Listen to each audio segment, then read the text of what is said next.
আজকে আমরা দেখব দুটো কালার যদি একসঙ্গে মিশানো হয় তাহলে কি হবে। এটি করার জন্য লাগবে পেপার, তুলি, কয়েক প্রকারের রং। সবার শেষে দেখবে এই সবগুলো রং যদি একসঙ্গে মিশানো হয় তাহলে কি রং হবে। প্রথমে সাদা এবং নীল, সাদা আর নীল কালার যদি মিশানো হয় তাহলে এই কালার হয়। কালারগুলোর নাম কমেন্টে বলে যেও। এখন তোমরা মিউজিকের সাথে ভিডিওটি এনজয় করো।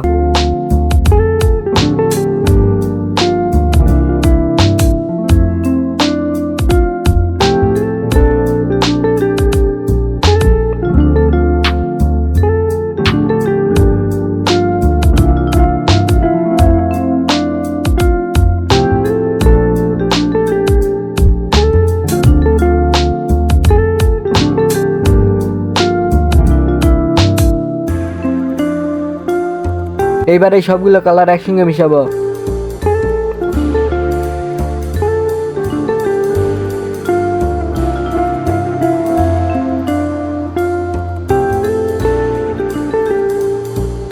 ছয়টা রং দিয়ে এতগুলো কালার হয়েছে বন্ধুরা।